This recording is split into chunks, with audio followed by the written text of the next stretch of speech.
Hello everyone and welcome back to my channel NCERT Master Class. Today in this video we are going to start a new chapter which is the chapter 5 of class 7 science curiosity book, and the name of the chapter is changes around us physical and chemical. तो हमारे surrounding में बहुत सारे changes हो रहे हैं जिनको कि हम इस चैप्टर में स्टडी करने वाले हैं, ऑब्जर्व करने वाले हैं, और वो फिजिकल चेंज है कि केमिकल चेंज है इसमें हम इनको कैटेगराइज करने वाले हैं। जो चेंजेस हो रहे हैं सराउंडिंग्स में आपने बहुत सारे, you must have notice many changes happening in your surrounding, like ice melts into water, this is a change. Milk turns into curd, this is also change. दूध कर्ड में चेंज होता है. Paper can be torn, paper को आप फाड़ सकते हो या उसके कुछ टॉयज बना सकते हो, एरोप्लेन बनाते हो तो भी आपने पेपर को चेंज कर दिया इन अ टॉय और उसका शेप चेंज कर दिया. या फिर paper can be torn and it can be burned, उसको आप जला भी सकते हो, जलाओगे पेपर को तो वो ऐश बन जाएगा. Students think of something that if you tear a piece of paper can you get the same paper back. Paper को जब आप फाड़ते हो तो वो जो पेपर होता है उसकी प्रॉपर्टी सेम ही रहती है, इजंट इट. आप उसमें अभी भी कुछ लिखना चाहो तो लिख सकते हो, बस उसका शेप साइज चेंज हुआ है. क्या अगर उसी पेपर को आप बर्न कर देते हो, जला देते हो, तो क्या उसकी वही प्रॉपर्टीज़ रहती हैं? Can you get it back all the same properties? कि आप वो जले हुए पेपर, जल गया है पेपर, आप उस पर आप लिख सकते हो, क्या उसके फिर से टॉयज़ बना सकते हो? तो नो. तो ये है फिजिकल और केमिकल चेंज जिसको कि हम और डिटेल में इस चैप्टर में पढ़ने वाले हैं. So let us first start the chapter with few observations which are going around us. अब हम कुछ चेंजेस को देखेंगे, ऑब्जर्व करेंगे. पहले तो हम चेंजेस देखते हैं कि क्या क्या आज हमारे आसपास चेंजेस हो रही हैं, उसके कुछ एग्जाम्पल स्टडी करेंगे और उसके बाद हम उनको कैटेगरीज में बांटेंगे कि कौन से चेंजेस को हम फिजिकल चेंज कहते हैं और कौन से चेंजेस को हम केमिकल चेंज कहते हैं.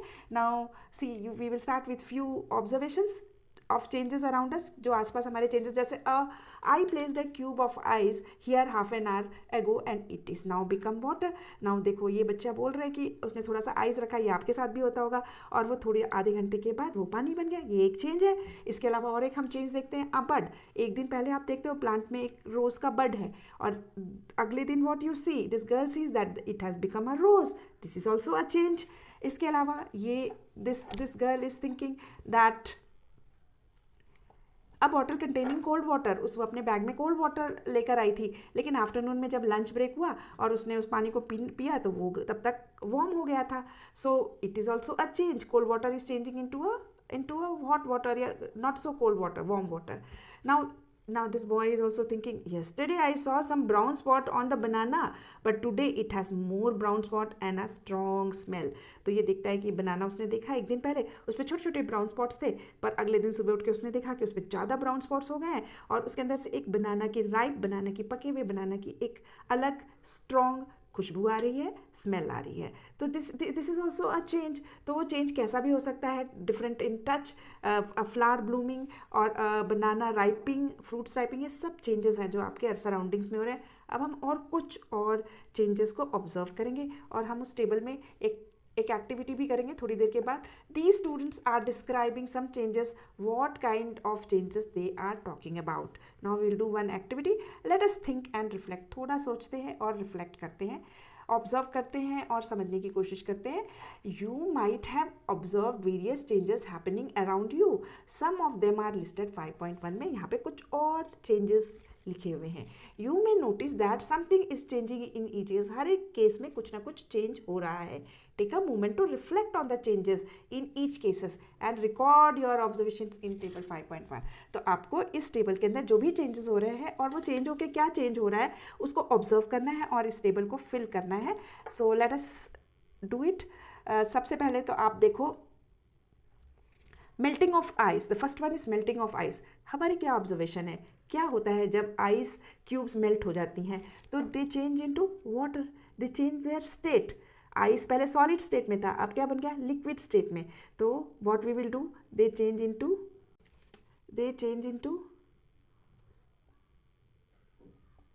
Liquid, isn't it. इसके बाद chopping of vegetables. Chopping of vegetables, जैसे आपने कॉलीफ्लावर ले लिया, आपने एक बॉटल गार्ड ले लिया. व्हाट हैपन्स जब हम उसको चॉप करते हैं, तो दे चेंज देयर, थोड़ा मैं इधर से लिखूंगी क्योंकि जगह कम है, देयर शेप. ठीक है, एंड साइज, जब आप सब्जी को कट कर देते हो तो उसकी साइज कैसा हो जाता है, छोटा हो जाता है, इजंट इट? शेप भी चेंज हो जाती है, साइज भी चेंज होता है, चॉपिंग ऑफ वेजिटेबल। तो what is the change? Shape and size changes. तो मैं अब चेंज नहीं लिखूंगी, सिर्फ शेप एंड साइज लिखा तो भी ठीक है। बॉइलिंग वाटर, बॉइलिंग वाटर जब पानी बॉयल कर रहा है तो क्या हो रहा है, उसका क्या होता है, वेपर्स में कन्वर्ट होता है, इजंट इट?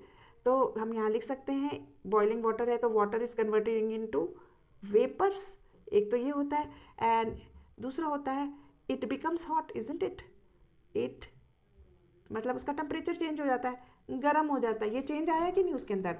तो एक तो स्टेट चेंज हो गई उसकी, और एक वो हॉट हो जाता है। मेकिंग पॉपकॉर्न फ्रॉम कॉर्न, अगर पॉपकॉर्न बनाते हैं कॉर्न से तो क्या होता है, एक तो वो सॉफ्ट हो जाता है, इजंट इट? जब हम कॉर्न्स, वो तो हार्ड होता है, और जब हम उसको कुक कर देते हैं, पॉपकॉर्न बना देते हैं, तो दे चेंज इन साइज़, थोड़े बड़े साइज़ के भी हो जाते हैं। तो एक तो उसका साइज़ बिग हो जाता है, एक तो साइज़ चेंज होता है और सॉफ्ट हो जाता है, size change and they become soft, isn't it? अब आते हैं cutting a piece of paper. अब if we cut a piece of paper what will happen, change in size and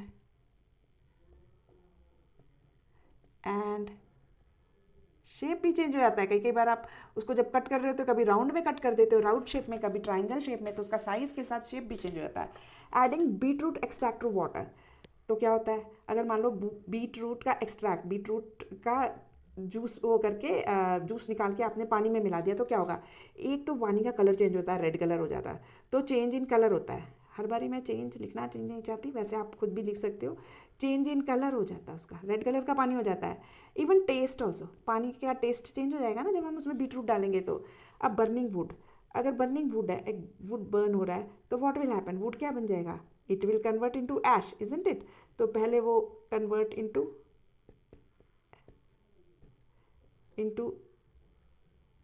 ash, isn't it?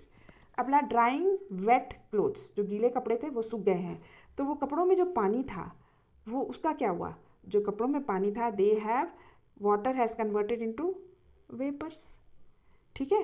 Water converts into vapours. तो इसके अंदर जो water था उसका स्टेट चेंज हुआ, ठीक है? State, it could be ice, it could be vapours, it could be water, आपने अर्लियर चैप्टर्स में पढ़ा। Making small balls of dough, आटे के छोटे छोटे बॉल्स बनाना। अब इसमें क्या हुआ है, एक तो साइज चेंज हुआ है, पहले आटा बड़ा साइज का था, एक तो साइज चेंज हुआ और उसके बाद छोटे छोटे बॉल्स बनाए हैं, बॉल ऑफ डो बनाया है, तो शेप चेंज हो गया, तो size and shape of the dough. अब rolling small balls of dough into chapatis, अब वो जो छोटे छोटे बॉल्स थे उसको हमने चपाती में रोल किया है, तो जब हम चपातीस में रोल करते हैं तो what will happen, round shape आ जाएगा ना, तो इस इसका शेप चेंज होता है, ठीक है? चेंजेस इट्स शेप, सब जगह जहाँ जहाँ मैंने चेंजेस डाला नहीं है आप लिख सकते हो अपने आप से, changes the shape. Any other में आप ऊपर जो एक एग्जांपल दिया है, यू कैन सी दैट, बनाना लिख सकते हो, या फिर आप मैंगो लिख सकते हो, फ्रूट्स लिख दो। उसमें भी क्या होता है, जब वो राइप हो जाते हैं तो क्या होता है, उसका एक तो स्मेल चेंज हो जाता है और उसका टेस्ट चेंज होता है, दोनों ही केस में। जो रॉ बनाना होता है वो डिफरेंट होता है, यहाँ पे आप चाहिए तो रॉ लिख दो, raw banana and raw Apple, यानी कि raw banana and raw mango, mango खट्टा होता है पर जब वो राइप हो जाता है, ठीक है, ये रॉ है। After ripening what happens, ripe होता है तो राइप मतलब पक जाता है, तो उसकी स्मेल चेंज होती है, अच्छी सी खुशबू आ रही होती है और टेस्ट में भी चेंज हो जाता है, बनाना भी मीठा हो जाता है, मैंगो भी मीठा हो जाता है। तो you see that these are some of the changes जो आप हमेशा सराउंडिंग्स में आपने देखते रहते हो। You might have noticed that these changes could be in size, shape, smell or other properties of substances और object। तो हमने ये जितने भी changes देखे, आप उसके अंदर आप देखोगे कि उसके साइज में चेंज हो रहा है, शेप में चेंज हो रहा है, स्मेल में चेंज हो रहा है। जैसे कि राइपन बनाना जो ऊपर दिया हुआ था, मैंने अदर में लिख सकते हैं, राइपन बनाना में there is a smell change, okay. और other properties of the substance और object. Can you think of some other changes that happens in your surroundings and make a list of those changes too? तो आप अपने आप ही बहुत सारे changes को कर सकते हो। We observe the changes occurring around us with the help of our senses of sight, smell, touch, hearing and taste। तो जो भी changes हो रहे थे आपको किस तरीके से पता लगते हैं, देखने से पता चलते हैं, स्मेल नोज से, टच करके कोई चीज़ सॉफ्ट हो गई है, जैसे पॉपकॉर्न था वो सॉफ्ट हो गया था, पहले हार्ड था। हियरिंग, सुनकर समझ में आता है, और एक टेस्ट में चेंज आता है, जैसे बनाना वगैरह में you see that the taste earlier the banana is a raw banana और mango is a raw mango that will be थोड़ा सा खट्टा होगा, सार होगा टेस्ट में, पर जब वो राइप हो जाएगा, चेंज हो जाएगा उसके अंदर, तो it will become sweet. So this way you can see the changes in the fruits. So can we arrange this changes into categories? क्या हम इन चेंजेस को कैटेगराइज कर सकते हैं? Let us try to answer this question. A substance may change in appearance but remain the same. बहुत सारे ऐसे सब चेंजेस होते हैं जो कि देखने में चेंज हो जाएंगे पर वो होंगे सेम. ऐसे हम कुछ एग्जांपल्स, कुछ एक्टिविटी करके समझने की कोशिश करते हैं कि ऐसे कौन से चेंजेस होते हैं जिसमें कि उनकी अपीयरेंस चेंज हो जाती है पर वो खुद सेम ही रहते हैं. Let us take one example, one activity. Let us create and discuss creating some objects with paper. ये तो आप बहुत कॉमनली करते होगे. With the help of the papers you make planes, you make birds like this. Art and craft में आप बहुत सारी चीज़ें बनाते हो. Take a few sheets of paper, fold them to create new objects. तो उसको आप फोल्ड करोगे तो एक नई चीज़ बन जाएगी. Do you get the same paper back when you unfold this object? और जब आप जैसे एरोप्लेन आपने बना लिया and after that you open it, तो आपको वो पेपर वापस मिल जाता है. हालांकि उसकी चेंज तो होता है उसके अंदर, because that paper which was a rectangular और circular has taken the shape of a bird. यहाँ पर देखो, has taken a small aeroplane, this kind of shape, a frog shape, this bird shape, butterfly shape. So they have taken the shape, but when you open the paper again, the same paper you get it again. Now playing with a balloon. Take a balloon and inflate. किसी भी balloon को लो, आप उसको फुला लो. Now loosen your grips and let the air escape out. Do you get the inflated balloon back? अब एक balloon लो और उसको फुलाओ और उसके बाद उसके अंदर से पूरी air निकाल दो. थोड़ा सा लूज़ करो ग्रिप, तो उसके अंदर से एयर सारी बाहर निकल जाएगी, तो आपको एक बलून वापस मिल जाता है ना, जैसा पहला था. Take another balloon, inflate it and grip the opening tightly. Now prick it with a pin. अब क्या करो, उसी बलून को बड़ा सा फुलाओ और उसके बाद क्या करो, उसमें एक पिन चुभा दो. तो what will happen? The balloon will burst, isn't it? When the balloon burst, what will happen? Will you get the balloon back? Be careful using a pin. What happens? Will you be able to get the uninflated balloon back? तो वो आपको क्या वो वापस से फिर से वैसा बैलून मिल जाएगा? नहीं. अब की बार क्या होगा, वो बैलून ने शेप चेंज कर लिया और अब उसमें आप एयर नहीं डाल सकते क्योंकि उसको वो फट गया है, बर्स्ट हो गया. Now one more example we will take. Crushing a piece of chalk. Crush a small piece of chalk into powder. एक छोटा सा चौक ले लो और उसको पाउडर कर दो पूरा. Can you get the chalk piece back from the powder? क्या उस पाउडर से आपको फिर से चॉक मिल जाएगा? The answer will be no. फिर से चॉक तो नहीं कर सकते ना आप इसको. Is there any similarity in changes listed A, B और सी? तो हमने 3 चेंजेस अभी लिस्ट करे हैं. The one is the chalk example, दूसरा हमने बैलून का एग्जाम्पल किया और तीसरा हमने पेपर का एग्जाम्पल लिया, जिसमें से कि we have made different created new objects and after that we have unfolded it. In this case we got the paper as it is. In case of balloon, we cannot get the balloon back once it is pricked with a needle. And crushing of chalk को भी हम जब एक बार उसको powder कर देते तो फिर से चॉक नहीं मिलता, वो पाउडर्ड चॉक होता, लाइक पाउडर्ड चॉक पाउडर होगा. During all these changes, materials such as paper, the rubber sheet of balloon and the chalk remain the same. सारे के सारे हमने जितने भी तीनों एग्जाम्पल्स किए हैं, तो वो जो पेपर है वापस आप ओपन करोगे तो वापस पेपर मिल जाएगा. Rubber sheet of the balloon, वो रबर शीट जो है, रबर जिस चीज़ का बैलून बना हुआ है वो वही रहेगा. Though we have pricked it, we cannot get the balloon, but the sheet with which it is made, वो रबर शीट वैसी रहेगी. चॉक का पाउडर जो है वो भी शेप, साइज़, ये सब चेंज हो जाता है. दो देयर अपीयरेंस, देखने में वो पाउडर बन गया है या बैलून फट के एक शीट के जैसा बन गया है, पेपर है उसमें you will see so many marks. So shape और साइज में have changed. You may also recall from the grade 6 science textbook Curiosity that water can exist in different states, solid, liquid and gas, and can change from one state to another. तो आपने class 6 में already पढ़ा हुआ है कि water has 3 states, different states are there, solid, liquid और gas. Solid मतलब ice, liquid मतलब वाटर एंड गैस मतलब vapours.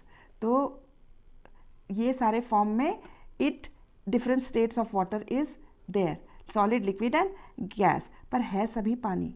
All are having, they all are the same, they change their state from one state to another. So अब ऐसे ही चौक है, चौक का powder है, उसको आप फिर से अगर उसमें डाल के आप फिर से उसकी चौक बना सकते हो. अदरवाइज उसकी जो प्रॉपर्टी है, लिखने की जो प्रॉपर्टी है, उसमें कोई चेंज नहीं आता, उसका वाइट कलर का एक पाउडर बनेगा. There is no change. Same way rubber sheet है, बैलून जो रबर शीट से बनी है, it will have its property, the rubber sheet will have its property. So in all these cases, though we observe a change in appearance में change आ जाता है, on no new substance is formed, कोई नया substance नहीं बनता है. Such changes in which only physical properties like shape, size and state of substance change are called physical change. तो ऐसे सभी changes in which only the physical property, जैसे water का भी ये सॉलिड है, ये लिक्विड है, ये गैस है, ये स्टेट चेंज हुई है. चॉक में भी वो पाउडर हो गया, earlier it was in a chalk shape, उसके बाद वो पाउडर्ड फॉर्म में आ गया, तो उसका शेप चेंज हो गया, उसका साइज चेंज हो गया. And state of substance changes, such physical properties जो उसकी चेंज होती है, फिजिकल प्रॉपर्टी आएगी, shape, size, state of substance, ऐसे चेंजेस जब होते हैं तो हम ऐसे चेंजेस को कहते हैं physical changes. Let us explore a different type of changes. ये तो हो गया एक तरीके की चेंज, उसको हम फिजिकल चेंज कहते हैं. और फिजिकल, जिसमें फिजिकल प्रॉपर्टीज़ चेंज होती है किसी भी सब्सटेंस की, उनका शेप चेंज हो जाता है, उसका साइज चेंज हो जाता है, उसका स्टेट चेंज हो जाता है. Okay, such are called physical changes, such changes are called physical changes. अब हम और एक टाइप ऑफ चेंज देखेंगे. अ सब्सटेंस में change in appearance and not remain the same. तो ऐसे वाले हम कुछ एग्जाम्पल्स लेंगे जिसमें कि वो अपने अपीयरेंस में भी चेंज हो जाएगा और वो सेम भी नहीं रहेगा. Now we will take one activity. Take 2 glass tumbler and a small transparent bottle or a small transparent bottle, mark them A and B. Fill 1/4 of the glass tumbler A with tap water and 1/4 of glass tumbler B with lime water. तो आप 2 glass ले लोगे, एक में आप tap water डालोगे, दूसरे में आप डालोगे लाइम वाटर, चूने का पानी. वाइट कलर का रहता है चूना, you get in the labs और you may get in the market also, and you just dissolves little lime in it. Now blow air, exhale into each glass tumbler. आप एक straw ले लोगे और उससे आप blow करोगे air उस water के अंदर, one at a time using separate straw and observe them. तो 2 straws ले लो और एक बारी ग्लास A में आप फूंक मारो, दूसरे में blow air करना है, और फिर उसके बाद ग्लास B में you have to in which there is containing lime water, glass tumbler containing lime water, उसमें you have to blow air. Do you notice any changes? A glass tumbler A, in glass tumbler A, blowing air into water creates bubble. जब आप उसके अंदर air डालोगे, पानी है उसके अंदर, वाटर है, तो क्या होगा, उसके अंदर बबल्स दिखाई देंगी, because you are blowing air inside that. And there is no change in the appearance of water, और वाटर वैसे ही ट्रांसपेरेंट रहेगा जैसा दिखता है. In glass tumbler B, blowing air into lime water creates bubble. एक तो आप उसके अंदर लाइम वाटर के अंदर जब आप ब्लो करोगे, एक तो उसमें बबल्स आएंगे, and turns the lime water milky, और आप देखोगे कि जो पानी है वो थोड़ा मिल्की कलर का हो गया. मतलब जैसे यहाँ पे पानी, जो टैप वाटर और लाइम वाटर दोनों पहले तो ट्रांसपेरेंट दिख रहे होंगे, ठीक है, क्लियर दिख रहे होंगे, लेकिन जब आप उसके अंदर एयर ब्लो करोगे, किसमें, लाइम वाटर में, जब आप प्लेन वाटर में करोगे there will be no change in the colour. But in lime water case what will happen, it will turn milky, मतलब हल्का सा मिल्क के कलर का हो जाएगा, वाइट कलर आएगा उसमें, और या फिर यू कैन से ट्रांसल्यूसेंट हो जाएगा, थोड़ा क्लाउडी यू कैन से. If we leave it for some time, a white substance settles at the bottom of the glass tumbler. B वाला जो glass tumbler है उसको आप थोड़ी देर के लिए छोड़ दो तो नीचे वाइट कलर का कुछ नीचे डिपॉजिट हो जाएगा, indicating something new has formed. इससे हमें समझ में आता है कि उस ग्लास में कुछ न्यू सब्सटेंस बना है. Such changes in which one or more new substances are formed are called chemical changes. तो ऐसे changes जिसके अंदर न्यू सब्सटेंसेस बनते हैं, are formed, are called chemical changes. New substances are form through a process called chemical reaction, और ये new substances जो बनते हैं they are because of chemical reactions, तो उसके अंदर केमिकल रिएक्शन होता है, इसीलिए वो न्यू सब्सटेंसेस बनते हैं। तो when a new substance is one और more new substance are form, such changes are called chemical changes. Physical changes already हमने पढ़ लिया, जैसे पेपर का आपने टॉय बनाया, कुछ बनाया, उसको ओपन करा, उसका शेप साइज सब चेंज हुआ, चेंज हैज़ हैपेंड, या तो वो पेपर की जो ओरिजिनल प्रॉपर्टी है वो वैसे ही रहती है। वी गेट द पेपर की जो प्रॉपर्टीज है उसमें कोई चेंज नहीं आता, बस शेप साइज में आता है। जैसे आइस क्यूब है, जब वो मेल्ट हो जाता है वाटर बन जाता है, और बॉयल होता है तो वो वाटर वेपर्स बन जाता है, तो गैसेस फॉर्म में तो स्टेट चेंज होती है उसकी, but it is water only. So इसमें कोई नई चीज़ नहीं बन रही है, वो वाटर ही है। तो ऐसे वाले चेंजेस को कहते हैं हम फिजिकल चेंज, और ऐसे चेंजेस जिसमें कि new substances are formed because of chemical reactions, they are called chemical changes. In this case, carbon dioxide from the air you breathe out, breathe जो गया हमने पाइप में, जब हम breathe out कर रहे हैं तो कौन सा गैस निकल रहा है, कार्बन डाइऑक्साइड, और जब वो कार्बन डाइऑक्साइड लाइम वाटर में जाता है तो वो रिएक्ट करता है लाइम वाटर के साथ and forms a new white coloured substance calcium carbonate. तो जो आपने ब्रीथ करते वक्त आपने जो एयर ब्लो करी है उसके अंदर, तो उसमें से कार्बन डाइऑक्साइड लाइम वाटर के साथ रिएक्ट करता है और carbon dioxide reacts with water, ठीक है, मैं ऐसे प्लस लिख देती हूँ, and reacts with lime water and a new white colour substance is formed,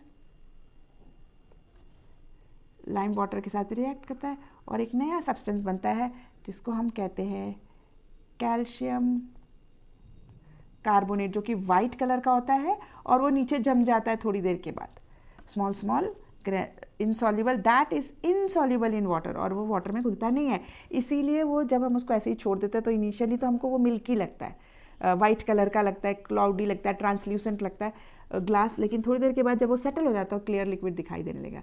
therefore the liquid in the bottle appears milky along with small amount of water is formed. This formation of new substance indicates a chemical change. तो जब भी हमारा new substance बनते हैं, कोई new substance बनता है, तो इसका मतलब है कि केमिकल चेंज हुआ है उसके अंदर। The chemical reaction involve in this change can be represented in short from a chemical, एक केमिकल इक्वेशन बन सकती है, जैसे कि यहाँ पर दिया हुआ है, मैंने तो carbon dioxide plus lime water लिखा है, तो लाइम वाटर को हम कैल्शियम हाइड्रोक्साइड कहते हैं in you can say chemical language बोलो या केमिस्ट्री लैंग्वेज बोल सकते हो, plus carbon dioxide to give a insoluble substance which is calcium carbonate plus water. ये दो चीज़ बनती है न्यू, जब लाइम वाटर कार्बन डाइऑक्साइड के साथ रिएक्ट करता है तो क्या बनता है, calcium carbonate plus water, calcium carbonate is insoluble. The turning of lime water milky is also used as a test for carbon dioxide. Let us explore this with another activity using some substances from your kitchen. तो अगर मान लो कोई water ऐसे ही रखा हुआ है और आपको ये पता करना है कि ये लाइम वाटर है कि नहीं, ये चूने का पानी है कि नहीं, तो बस आप एक स्ट्रॉ लो और उसके अंदर एक फूक मारो थोड़ी देर, blow some air into it, and if it turns milky that means it is calcium hydroxide और इट इज़ लाइम वाटर। तो ये एक टेस्ट है, क्योंकि देखने में तो दोनों पहले ट्रांसपेरेंट लगेंगे, पानी के जैसे ही लगेंगे, पर आप जब ये टेस्ट करोगे तो आप आइडेंटिफाई कर सकते हो कि which is calcium hydroxide, lime water है कि प्लेन वाटर है। So this is one of the test. Let us do one more activity, activity 5.4, let us experiment. Take a teaspoonful of vinegar और lemon juice in a test tube. अभी क्या कर, ये vinegar is very easily available sometimes in your kitchen also. अगर वो नहीं है तो आप नींबू पानी ले लो, नींबू पानी तो बहुत इजीली बन जाता है। Add a pinch of baking soda. जो बेकिंग सोडा है वो भी कई बार आपके मदर सोडा घर में रहता है, usually for making cake and all that in food, sometimes they put in certain food when they make certain like bhaturas and all that, they use baking soda. So you get it in your kitchen. That baking soda is sodium hydrogen carbonate. तो ये इसके chemical names हैं। ये baking soda तो हम common language में कहते हैं, लेकिन केमिस्ट्री की लैंग्वेज में केमिकल नेम जो इसका है sodium hydrogen carbonate. To it what do you observe? You would hear a fizzing bubbling sound and see the gas bubbles forming. तो जब भी आप उसके अंदर बेकिंग सोडा डालेंगे लेमन जूस के अंदर, तो आपको एक फिजिंग बबलिंग साउंड सुनाई देगा, और इसके अलावा some gas will also, gas bubbles will be seen, water के अंदर आपको बबल्स दिखाई देंगे क्योंकि उसके अंदर गैस बनेगी और वो गैस पानी से उस लिक्विड से, विनेगर से या लेमन जूस से बाहर आ रही होगी, तो आपको बबल्स दिखाई देंगे। और फिजिंग साउंड, जैसे कि आप कोक वगैरह खोलते हो कई बार, तो उसमें से एक फिजिंग साउंड आती है और बबल्स भी आता है, तो उस तरीके की साउंड सुनाई देगी और बबल्स भी दिखेंगे। Pass this gas through freshly prepared lime water kept in another test tube. तो आप क्या करोगे, इसको, इसके अंदर से जो गैस निकल रही है उसको आप लाइम वाटर में, लाइम वाटर जो एक अलग टेस्ट ट्यूब में रखी हुई है उससे पास करोगे। ये वाली चीज़ आपको लैब में ही मिलेगी, आपकी टीचर आपको ये दिखा सकते हैं, या फिर आप घर में करना चाहो तो इस तरीके की आपको बॉटल प्रिपेयर करनी पड़ेगी।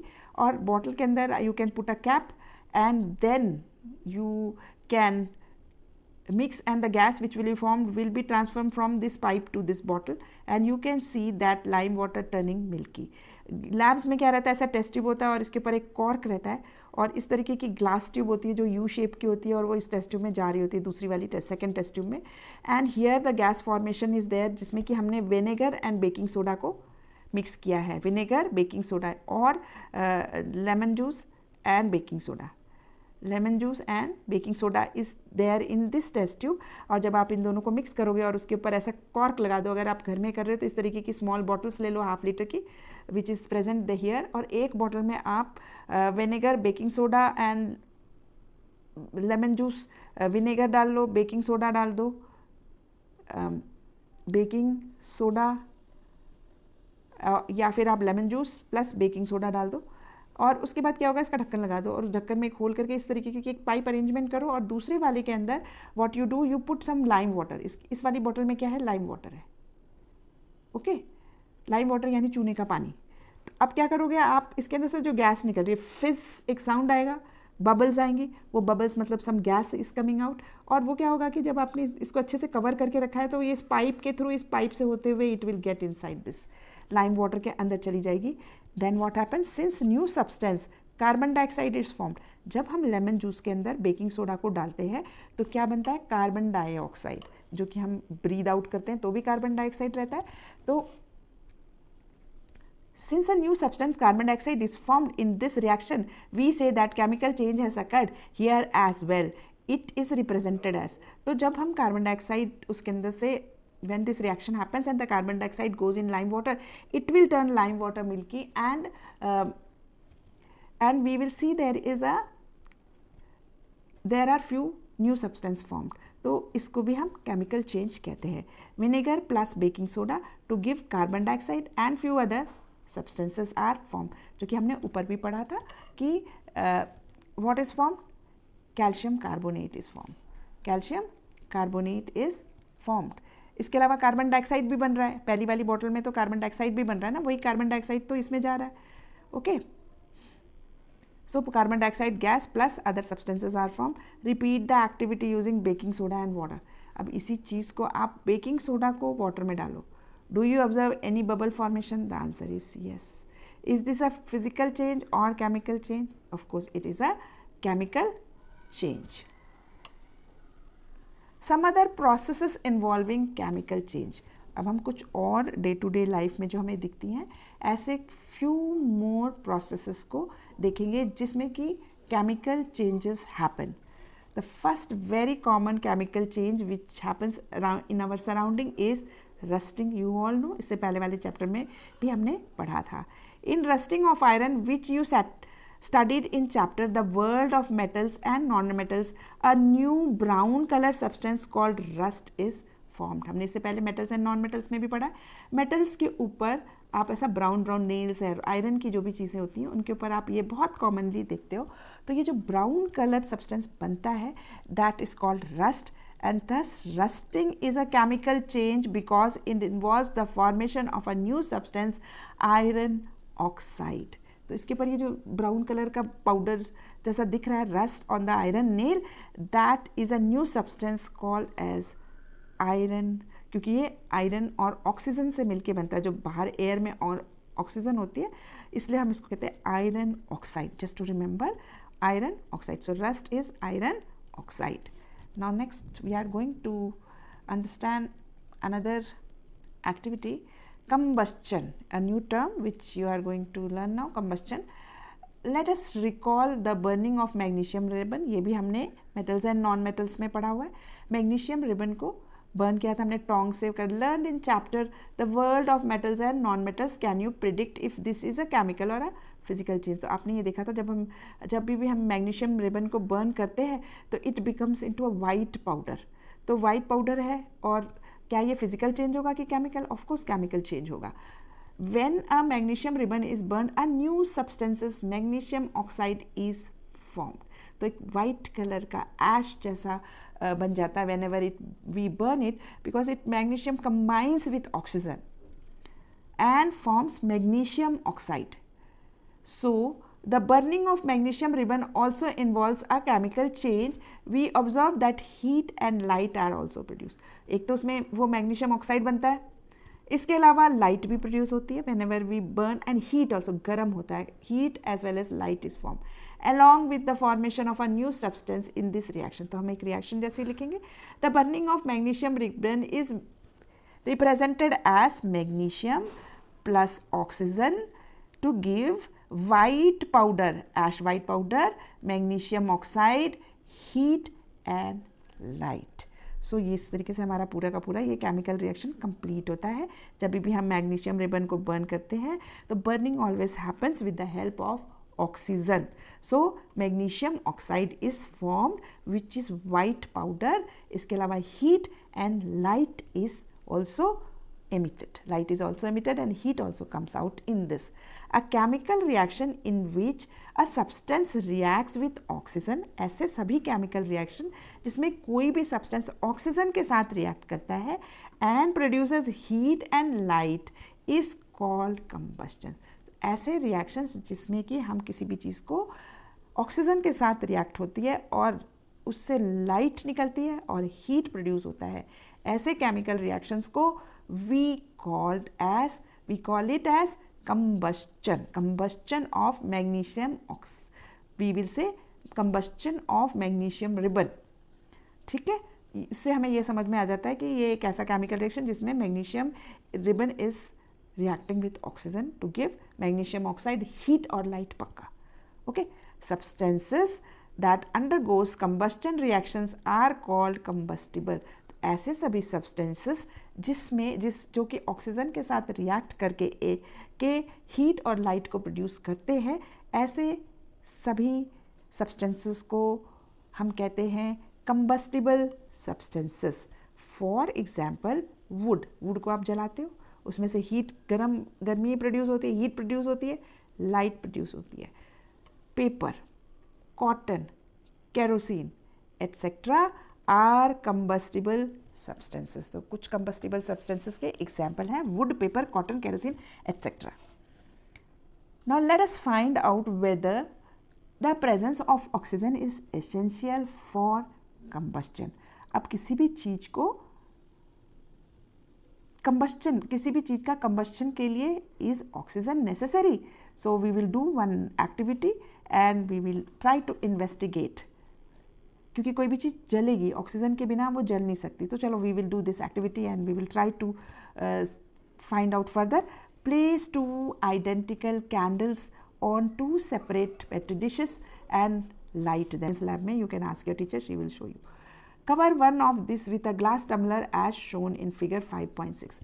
तो उसमें दोनों में एक एक candle you have to blow, एक कैंडल जलानी है, दो कैंडल्स जलानी है, दोनों कैंडल्स को पेट्री डिश पे रखनी है, उसमें से एक कैंडल को आप ग्लास से, इन्वर्टेड ग्लास से कवर कर दो. What happens to the candle flames in the 2 cases. तो थोड़ी देर के बाद आप देखोगे कि उसमें से एक कैंडल जिसको कि ग्लास से आपने पूरी तरह से कवर कर दिया है वो बुझ जाती है. It and the other candle keeps on glowing. So why does this happens? We observe that the candle that was not covered figure 5.6a continues to burn, तो मतलब उसमें से एक कैंडल है वो बर्न होना चलती रहती है, पर दूसरी कैंडल जिसको कि हमने एक ग्लास से कवर कर दिया है वो बुझ जाती है। Why? Stops burning for after some time, थोड़ी देर के बाद ये बर्न करना, एक जो है वो बर्न करना बंद हो जाती है। And why does it happens? Since the candle covered by the glass tumbler does not have continuous supply of air, इसको तो एयर में से ऑक्सीजन मिल रहा है, इसलिए एयर से ये ऑक्सीजन लेके बर्न हो रही है, पर ये वाली जो ग्लास के अंदर है उसको नहीं मिल रहा है। सो द फ्लेम्स, इसीलिए it gets extinguished soon, extinguished का मतलब होता है बुझ जाना, तो वो इसीलिए वो फ्लेम बुझ जाती है। The components of air that support combustion is oxygen, तो किसी भी चीज़ को जलने के लिए जो चीज़ हेल्प करती है वो कंपोनेंट, जो एयर में आपको पता है ना बहुत सारे कंपोनेंट्स होते हैं, ऑक्सीजन होता है, कार्बन डाइऑक्साइड होता है, नाइट्रोजन होता है, डस्ट पार्टिकल्स होते हैं, तो एयर के अंदर वो कंपोनेंट जो कि बर्निंग में हेल्प करता है, सपोर्ट करता है, सपोर्ट्स कंबस्टन इज ऑक्सीजन। तो जो कंबस्टन में हेल्प करता है, बर्न होने में हेल्प करता है, वो है ऑक्सीजन। ऑक्सीजन जलने में हेल्प करती है, कंबस्टन में हेल्प करती है। This can be confirmed by the presence of carbon dioxide in the gas tumbler inverted on the candle. How can you test the presence of carbon dioxide gas? अब ये जो हमने candle इसके अंदर रखी हुई है, ये कैंडल बुझ गई। Now we will talk about the candle which has extinguished. ये जल रही थी जो कैंडल, वो कैंडल जो टम्बलर के नीचे रखी हुई थी, after some times what happens, it gets extinguished और you can see smoke inside it. क्या हुआ है इसके अंदर? सारी ऑक्सीजन यूज़ हो गई जलने के लिए। अब यूज़ होने के बाद जब ऑक्सीजन यूज़ हो गई है इसके अंदर, तो बचा क्या इस टम्बलर के अंदर? Carbon dioxide. तो इसको हम कैसे पता लगाएंगे कि इस टम्बलर के अंदर ऑक्सीजन है कि कार्बन डाइऑक्साइड है? तो we are going to do one test. You can test the carbon dioxide gas by adding small amount of lime water in the petri dish. You will notice that it turns milky, and this carbon dioxide was formed by the carbon from the wax and the oxygen from the air. In other words, oxygen is required for combustion. तो इस वाले experiment से हमें ये समझ में आता है कि ऑक्सीजन ज़रूरी है कंबस्टन के लिए। और आप क्या करोगे, ये जो पेट्री डिश जिसके अंदर कि आपने ये कैंडल को जलाया था, इसके अंदर थोड़ा सा आप लाइम वाटर डाल दो, तो आप देखोगे ये मिल्की हो जाएगा, क्योंकि इसके अंदर जो कार्बन डाइऑक्साइड है ये आके इसके अंदर डिजॉल्व हो जाएगी, तो ये इट विल कन्वर्ट मिल्की। उससे हमें ये समझ में आता है कि ग्लास के अंदर कार्बन डाइऑक्साइड है पूरा, इस एयर में ऑक्सीजन लेके it has burn and carbon dioxide is form. जो वैक्स है उसके अंदर से कार्बन निकला है, ये जो वैक्स है जब बर्न हो रहा था तो उसके अंदर से कार्बन निकला है, और इस ग्लास के अंदर जितनी ऑक्सीजन है वो ऑक्सीजन यूज़ करके carbon dioxide is formed, and this carbon dioxide will dissolve in the lime water which is there in the petri dish. इसकी वजह से it is going to turn milky. I hope you have understood now. Science and society, coming to the next, let us do this also. Science and society. If a person cloth catches fire, what is the best way to extinguish the fire? तो अगर मान लो किसी भी के कपड़ों में आग लग जाती है किसी भी पर्सन के, तो सबसे best way to extinguish fire, wrap a blanket और a cloth around the person. उस पर्सन के आजू बाजू एक कपड़ा रैप कर दो। This cuts off the supply of air and the fire gets extinguished. तो इससे क्या होगा, उसके वो ऑक्सीजन मिलनी बंद हो जाएगी, क्योंकि आपने एक ब्लैंकेट से किसी चीज़ से उसको रैप कर दिया, उड़ा दिया उसको, अब जो थोड़ी बहुत ऑक्सीजन है वो सारी कट ऑफ हो जाएगी, और उसके बाद वो फायर अपने आप बुझनी शुरू हो जाएगी। सिंथेटिक ब्लैंकेट्स और cloth should never be use to put out a fire as this can melt and stick to the skin.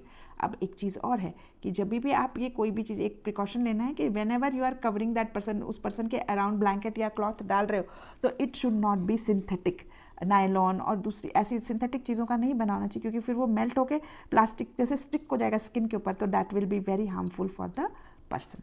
Now fascinating facts, nature's wonder. You might have seen some insect emitting light in a garden or a field in late evening.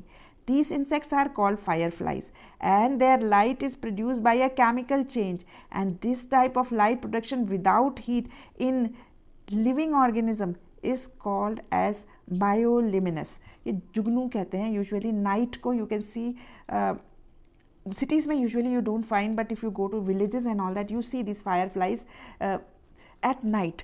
सो जब ये night में, क्योंकि इनकी light निकल रही होती है इसके अंदर से, पर लाइट तो निकल रही होती है पर इनके अंदर से हीट नहीं निकल रही होती है, So this type of light production without heat in living organism is called as bioluminescence. This is called as bioluminescence. Fireflies are the examples. Is the presence of air enough for combustion? We learned above that combustible substances and oxygen are necessary for combustion. तो सिर्फ combustion के लिए सिर्फ oxygen ही necessary है कि और भी कुछ चाहिए combustion के लिए? We are going to study it further and investigate. We also know that paper is combustible substances. Paper combustible substance है, but we can keep it in the air for any length of time without it catching fire. तो आप paper है वो combustible substance है, आप उसको ऐसे ही रखते हो, वो उसमें तो आग नहीं लगती अपने आप, फायर नहीं लगता. What else is needed to start a combustion? तो किसी भी combustion को start करने के लिए ऑक्सीजन के अलावा और क्या चाहिए? Let us learn about this further. Let us investigate activity 5.6. Caution. Perform this activity under the supervision of your teacher or an adult. Hold a piece of paper with a pair of tongs and bring a lighted matchstick to it. तो सबसे पहले एक टोंग की help से, tong is that pair of tongs, usually you get it in the labs, जिससे कि आप किसी चीज़ को होल्ड कर सकते हो, और उसको पेपर को होल्ड कर लो और एक मैच स्टिक के पास उसको लेके आओ, जो लाइटेड मैच स्टिक है, जो जलाई हुई है. It quickly catches fires. Do we say that we need a fire to start burning process? तो इसका मतलब है किसी भी चीज़ के कंबस्शन के लिए burning process is necessary. Take another piece of paper. Using a magnifying glass, focus the sun rays and make a small and brighter spot on the paper as shown in the figure 5.7. आप लोग बहुत करते होगे इस type की. अगर आप lens ले लो और उसके बाद आप पेपर के ऊपर इस तरीके से प्रॉपर फोकस करोगे, एकदम ब्राइट लाइट, तो थोड़ी देर के बाद आप देखोगे. Hold it for some time. What do you observe? We observe that the paper start to emitting smoke and then catches fire.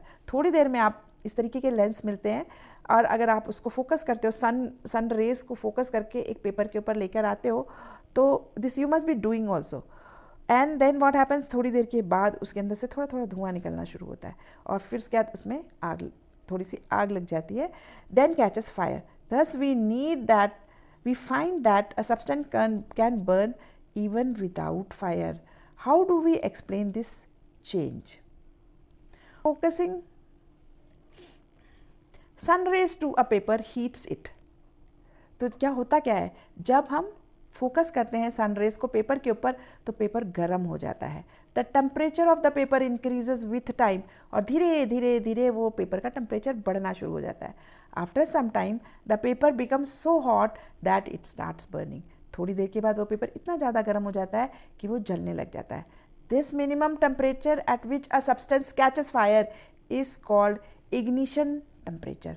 तो वो मिनिमम टेम्परेचर जिस पे भी किसी भी सब्सटेंस जलना शुरू हो जाता है, उसको हम कहते हैं इग्निशन टेम्परेचर. जलने का temperature, ignition temperature. Since the temperature of the lighted matchstick was already higher than the ignition temperature of the paper, it caught fire almost immediately. तो जब हम माचिस की तिल्ली से किसी भी पेपर को जलाते हैं, या कैंडल से जब हम किसी चीज़ को जलाते हैं, तो वो जो फ्लेम है मैच स्टिक की, लाइटेड मैच स्टिक की फ्लेम है, उसका जो टेम्परेचर था वो बहुत हाई था, पेपर के इग्निशन टेम्परेचर से काफ़ी हाई था. इसलिए पेपर जैसे ही आपने ऐसे लगाया वो पेपर जल जाता है. पर जब हम सन की बीम को उसके ऊपर लगा रहे होते हैं, तो it takes little time to reach that ignition temperature and then it starts burning. जब हम सन की रेस को फोकस करते हैं पेपर के ऊपर, तो थोड़ा सा टाइम इसलिए लगता है क्योंकि वो पेपर को हीट होने में टाइम लगता है. जब वो उतना गर्म हो जाता है, अपने इग्निशन टेम्परेचर पे पहुंच जाता है, then only it catches fire. So we conclude that for combustion process to occur there are 3 requirement. 3 चीज़ें चाहिए combustion होने के लिए. एक तो हमें चाहिए a combustible substance also called as fuel. जैसे कि पेपर है, क्योंकि पेपर ऐसे ही रखे हुए तो नहीं जलती ना, combustible substance तो है पर अपने आप तो नहीं जलता. घर में कॉपी किताबें, पेपर्स, इतनी सारी चीज़ें रखी हुई हैं. तो 3 चीज़ें जब सभी चीज़ें अवेलेबल होंगी, तभी it is going to catch fire. So या फिर it is going to undergo combustion process. दूसरा है ऑक्सीजन. कंबस्टिबल फ्यूल चाहिए, सब्सटेंस यानी फ्यूल चाहिए, ऑक्सीजन चाहिए. Heat that allows the fuel to reach the ignition temperature. और इसके अलावा एडिशनली क्या चाहिए, हीट चाहिए, गर्मी चाहिए, ताकि वो जो फ्यूल है, कंबस्टिबल सब्सटेंस है, वो अपने इग्निशन टेम्परेचर तक पहुँचे।